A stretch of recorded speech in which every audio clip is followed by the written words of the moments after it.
भारतातील जगविख्यात कृषीशास्त्रज्ञ, हरित क्रांतीचे जनक, पद्मविभूषण आणि अवघे 85 वयाचे तरुण 88 माफ करा 88 वयाचे तरुण असलेले आदरणीय डॉक्टर MS स्वामीनाथन यांना नम्र विनंती आहे की त्यांनी आम्हा सर्वांना मार्गदर्शन करावं.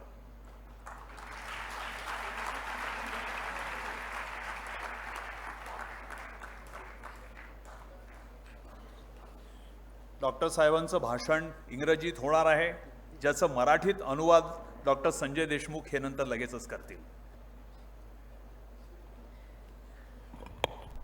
Honorable Minister, Kisan friends, other distinguished participants, Rajendra Singh ji, Javandia ji, and others who spoke, and my dear friends, when Atul ji asked me to come here, today I readily accepted, because I think there is so much to learn from Maharashtra and from this region on the management of drought. He said the long-term planning for management of drought. In fact, there is no other state in India which has so much of experience of managing drought as Maharashtra. All aspects of drought, the crop aspect, the animal aspect, the human aspect, and the drinking water aspect. Therefore, and now looking at the problems as they are today and how we are going to tackle them is an important one. To begin with, I want to also join the early references made to the late Sri Vilasrao Deshmukh and Dr. Varghese Kurian. In fact, when Sri Vilasrao Deshmukh was Chief Minister of Maharashtra, one day he rang me up and asked whether I will chair an Agriculture Commission of Maharashtra. Mr. Goyal, Dr. Goyal was the member secretary. Many of you might have seen the report of that commission. But he also said one of the important guidelines we want from your commission is how to increase the income of the farmers. How do you increase the income of the farmers? How do you improve the post-harvest infrastructure? This is why Dr. Kurian is so important to our country. He didn't in the beginning concentrate on milk production. He concentrated on milk processing, marketing, pricing. The whole, what we call, he combined ideally Mahatma Gandhi's concept of production by masses with mass production technology. In other words, decentralized production by over 70 million women who are having one buffalo, two buffaloes, one cow, two cows, and how to give them the power and economy of scale at the processing side. This is a very unique combination, production by masses and mass production technology in appropriate way. This is what we want today when we are thinking of changing course and so on. We have to learn lessons from the success in our own country. I am also happy that my good friend Sanjay Deshmukh, who is going to translate some of my points briefly, that the Amaravati University is named as Rashtra Sant Tukoji Maharaj. I have gone through the Gram Gita in the English version. It's a veritable mine of tremendous knowledge, the Gram Gita. Every word. We have one in Tamil, we call Tirukkural, to two-line stanza, full of rich of meaning. The same is the Gram Gita. Similarly, Swami Ramananda Tir, many others in Maharashtra, Maharishi Karve, for example, who founded the SNDT University. He was one of the first to emphasize the need for a women's empowerment in education, in technology development, and so on. So Maharashtra has a very large number of leaders who have shown how we should do it properly. So I am sure in the area of drought management, the knowledge which is here is a very important one. The other one I would remember is Anna Sahib Shinde, with whom I had worked for many years throughout his career in the Government of India as Union Minister of State for Agriculture. He was full of ideas. His emphasis was on water all the time, and I think later he chaired a commission, irrigation commission of Maharashtra, He also, the two crops which he was responsible for giving strong political support in the 60s was sunflower and soybean. He thought sunflower is a short duration plant. I think he went to Canada somewhere and saw wonderful sunflower crops, and he arranged to get all the varieties from different countries. And today both sunflower and soybean, even in this region, soybean has become a very important crop. So we had large number of missionaries in Maharashtra who have shown the way how to conserve the water, how to use it effectively, and the human dimension of the problem, because unlike the US or Europe, in India agriculture is not a food producing machine. It's a fundamental, it's a backbone of the livelihood security system of over 2/3 of our population. It's a livelihood security enterprise, not just a food producing enterprise. We have to make this distinction when we talk about farmers. This is why the National Commission of Farmers, we recommended that all the ministries of agriculture should be renamed as Ministry of Agriculture and Farmers Welfare. The idea is that they exist for the well-being of the farmer. That is very important. Secondly, we said that India should have a single market. All the restrictions from movement from one state to the other should be removed. The amount of corruption which goes on in the borders. A single market. Europeans call it common market, we call it a single market because we are a single country. We are not number of countries together. We also recommended that positions like Extension Commissioner, Horticulture Commissioner, Chairman of the Seeds Corporation, they should be outstanding farmers, practicing farmers, because they know the problem. They know the problem, what it is. Finally, about pricing, as we already mentioned, we recommended that the minimum support price should be C2 plus 50%, because as I said, it's a livelihood industry. Year 2014 has been declared by the United Nations as the year of family farmers. 2014 will be commemorated all over the world as the year of family farmers. And the largest number of family farmers, nearly 40% of the world's family farmers are in India. And that is the significance of Indian agriculture. It is really the backbone of the livelihood security system. Sanjay? Sanjay, what? Where is Sanjay? Sanjay. You are going to now? Up to this? You will complete and I will give a summary. Dr. Deshmukh says he will summarize.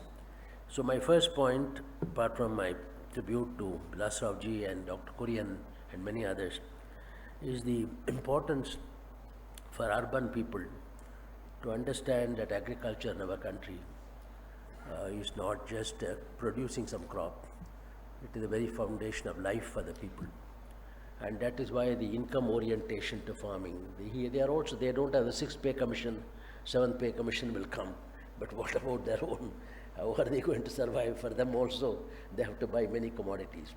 This is why again I request our Honorable Minister, at least Maharashtra, you set an example of calling the Ministry of Agriculture as a Ministry of Agriculture and Farmers Welfare. It may not make a difference much, but at least all the people sitting in that know that one of their fundamental duties is looking after the well-being of the farmers. That is itself, that mindset, the mind change. This is what Mahatma Gandhi always said. Somehow rural people, see when he said Gram Swaraj, now Rajendra Singh ji is the father of Jal Swaraj movement, how to become independent in water and so on. These are important lessons. My second point, which I want to say, as I said, the minimum support price, someday or the other, there is a total support in the country to the formulation of C2, the total cost plus 50%, and then post MSP adjustment, procurement adjustment, this year 5 rupees more per diesel. That means the cost of production has gone up. Between the time the MSP is announced and the time you procure, a number of inputs, agricultural inputs, prices have gone up. How do we take into account the final procurement price based on this? So that is the only way. The very extensive poverty and malnutrition in this country Prime Minister recently said, high prevalence of malnutrition is a national shame. Nearly 48% of women and 46% of men in rural India being malnourished. These all are not necessary if we can give a fair deal, a new deal to our farmers. Secondly, we have to think of in terms of drought management. As I said, Maharashtra has a long experience. Here, for example, Hiware Bazaar in Ahmednagar district got the first national water prize because Papatrao Pawar and his people canalized the whole village, Hiware Bazaar, to conserving the rainwater, to conserve the rainwater and use it for 2 crops, 3 crops and so on. And I think we need to learn from, as Rajat Singh also said, the experience which is available in our country in water saving, water. One thing I've seen, if you want to have the community as a whole work together in water harvesting, in water saving, there must be equity in water sharing. If there is no equity in water sharing, there will be no cooperation in water saving, the very fundamental principle. And therefore, how do you ensure equitable distribution of the harvested water? I have been suggesting, there is a proposal, what called the Green Revolution in Eastern India. The approach there is to take 10,000 hectares of continuous land, a cluster. A number of farmers are there, and they could become the means of some kind of a farmer self-help group or whatever you want to give the name, by which they can introduce the harvesting of water, sharing of water. The 60,000 pulses villages, there again we have shown in my own center, people cooperate in water harvesting, Ramanathapuram district and so on, very water short, provided they know that the water is going to be available for a crop life-saving irrigation at the right time, so that the pulses can be grown. So these are opportunities where both social engineering, it is not purely technology alone. This is where our Panchayat Raj institutions, grassroots institutions, we are fortunate in our country that our democracy has gone up to the village level, the Gram Panchayat, Gram Sabha. We are not using them because, as I said, if you take ecologically sound agriculture, including organic farming, integrated pest management, they all require group cooperation. Unless a group of people in an area, with our very small size of holdings, each farmer cannot do IPM and so on. This is why I am emphasizing that, like Pani Panchayat, Saulanke long ago showed in Maharashtra the Pani Panchayat idea. How do you really become a panchayat to harvest the water and manage it? So we have a number of examples. All that I want to tell my colleagues in the university and so on, they should not think upon this. Technology is important, but social mobilization, social engineering is equally important. Unless the two come together, you will not be able to achieve what you want to do. In the case of drought management, I would not take too much of your time because most of these well known. Those who are students or others who want to look at it, in 1972, the All India Radio had a series of lectures called Sardar Patel Lectures, the All India Radio. I gave 3 lectures on this question. One was how to manage drought. It was called How to Manage Drought Without Food Imports again. It was 72 lectures. There I proposed a drought code. See, in the British time, the colonial time, there was this Annawari system. 16 annas were 1 rupee. Those who are older here know 16 anna. A 4 anna crop means 25% of normal.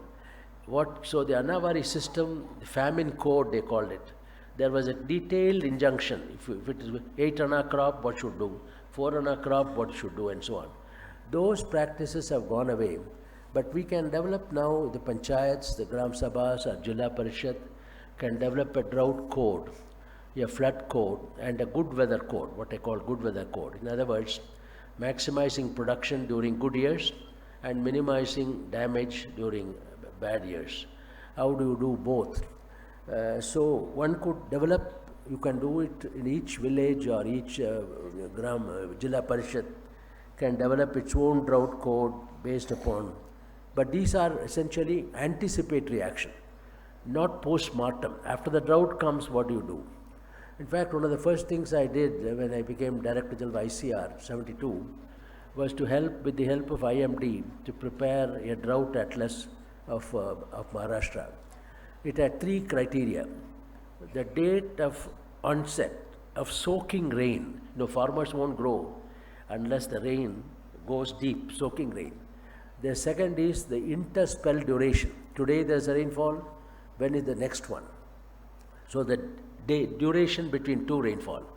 Thirdly, the moisture holding capacity of the soil. If you put all these 3, the date of onset of the soaking rain, the interspell duration, because just putting in millimeters and so on won't help for farming. Farming, we must have much more detailed information. And the moisture holding capacity of the soil.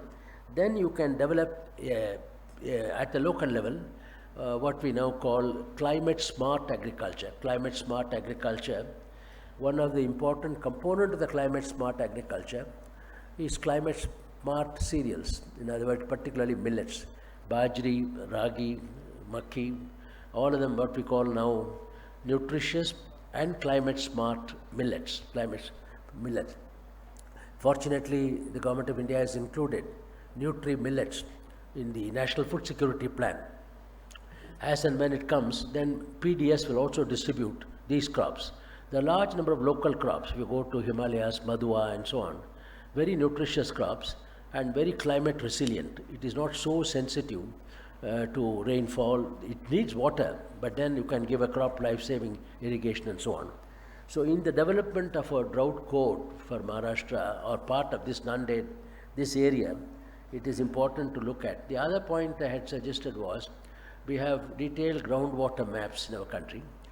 Groundwater is being overexploited. Partly sometimes people give free electricity to pump water. That may be necessary during a drought.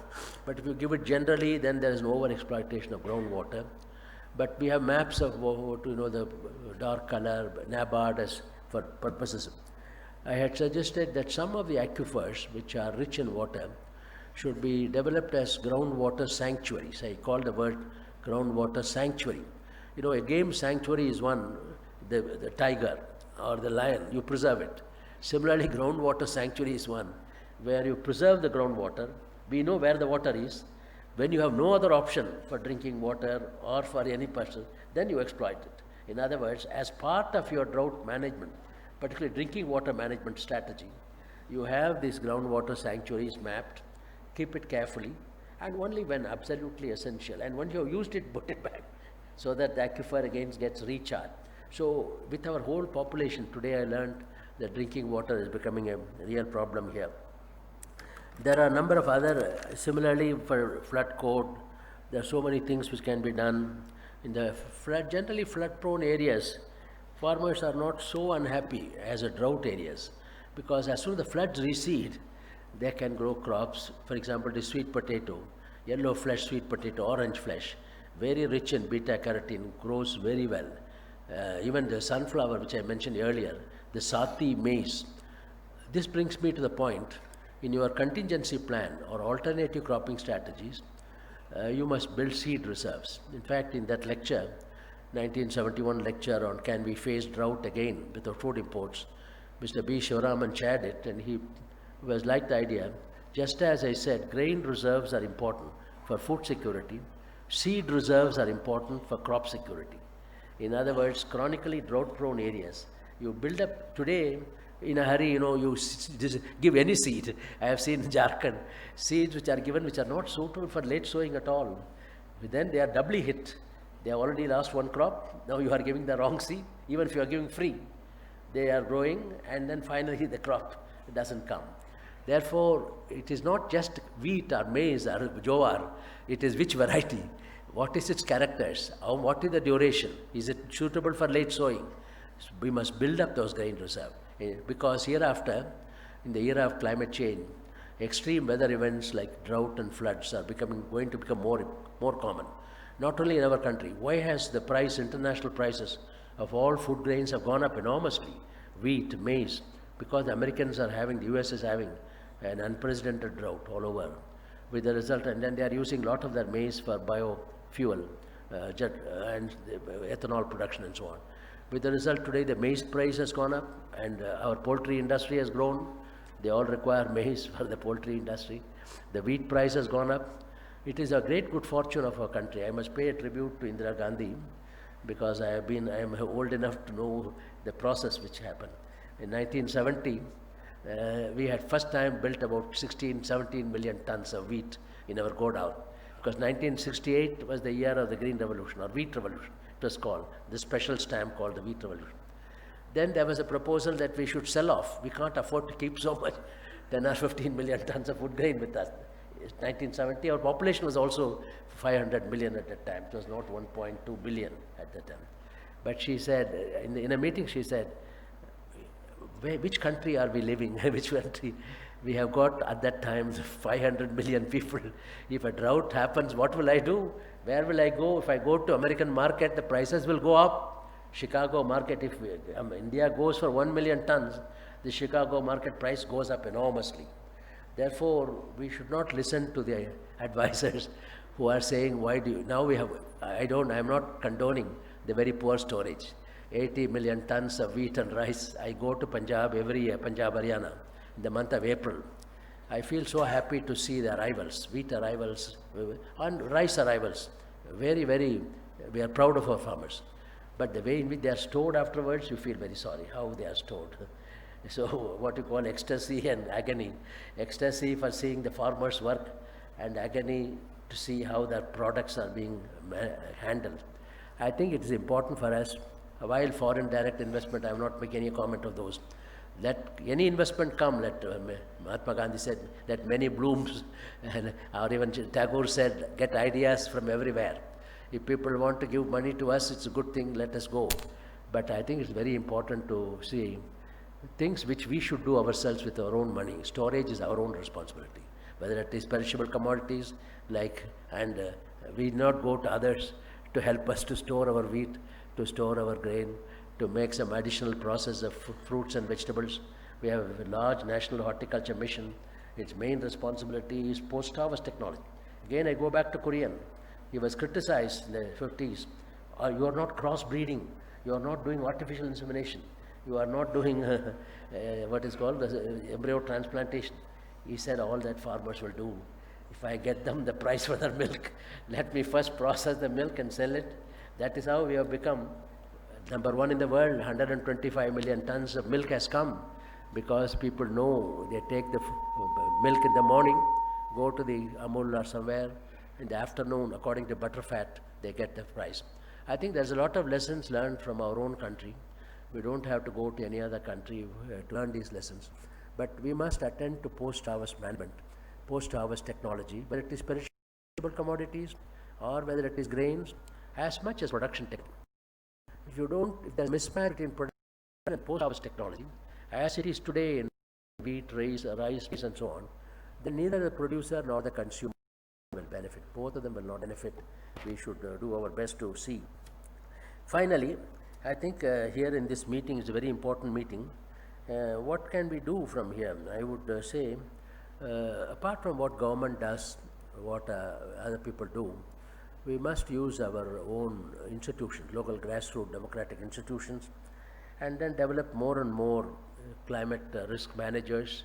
We have a training program in my center. We request the panchayat to identify one woman and one male member of the panchayat. We train them as climate risk managers.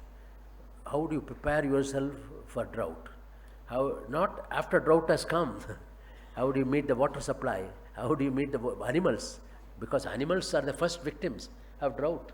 They are sold at low price and so on. It's really the distress sale of the animal is the first indication of the distress to the farmer from drought and so on. So I think it is important that we have.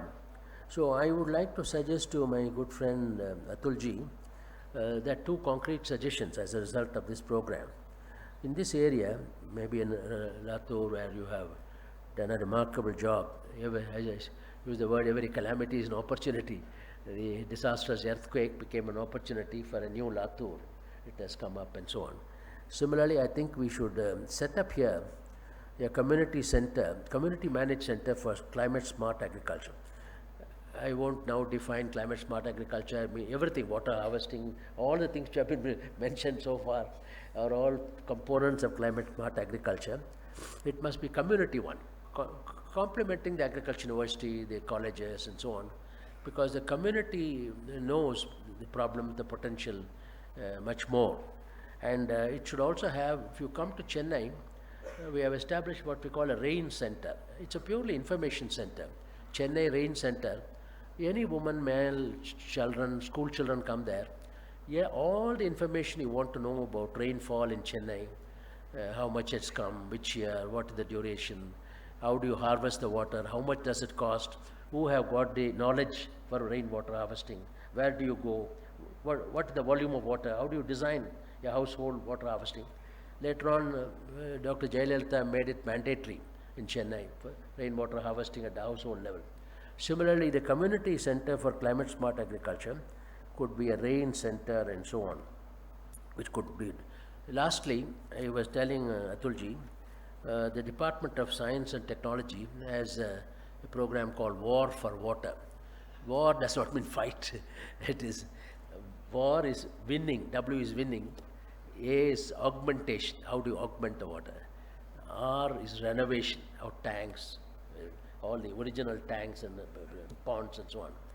This war for water is given at the instance of the Honorable Supreme Court, has given a great deal of emphasis to attaining Jal Swaraj at the level of a town or a block in terms of drinking water security, apart from crops and animal drinking water security.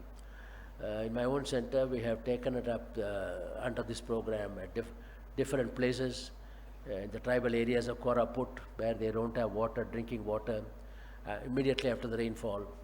In Kuttanad, which you see Kuttanad of Kerala, those who come, water everywhere. It's a big lake, wonderful lake. It's the world's one of the beautiful lakes. It has been declared as a globally important agricultural heritage system, because that's the only way where below sea level farming was developed by farmers and is practiced. If you go there, there is no drinking water. So under the war for water, we have taken up a drinking water. So if there is interest, I will be very happy also. So these two, a community managed climate smart agriculture center, the RAIN center. And if I can be of small support, we have got it called Emplot funds. I'm willing to give about 50 lakhs from that fund to start off this project in the community RAIN center. And also, I will help you to prepare the project for drinking water under the war for water. Thank you again, Atulji, for calling me. May I again thank my good friend, Sanjay Deshmukh. He is a very eminent professor of environment. He started the mangrove conservation in the late 80s, when people didn't recognize the value of the mangroves. I met him in that Godrich farm at Vikhroli, doing his PhD work on mangroves. But now today, after tsunami in Tamil Nadu, everybody recognizes the value of mangroves. You see, if you go to the temple at Chidambaram, some of you must be dancers among them. The Lord Nataraja, the Lord of Dance, you will find a temple tree, Sthala Vriksh. Sthala Vriksh is a mangrove. You ask yourself, why did the people long ago select the mangrove as the Sthala Vriksh? The reason is they must have had tsunamis at that time, and the mangroves came to save them. So they put the mangrove as the one which. So everything, Gandhiji said, nature provides for everyone's need, not for everyone's greed. Therefore, everything is possible. Let us overcome the greed revolution which is going on in the country. Somehow we must overcome the greed revolution and really spread an evergreen revolution. Thank you.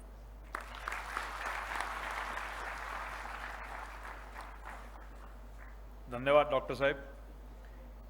Me doctor Sanjay देशमुखांना विनंती करतो की त्यांनी आदरणीय स्वामीनाथन यांच्या भाषणाचा अनुवाद आपल्यासमोर मराठीत सादर करावा.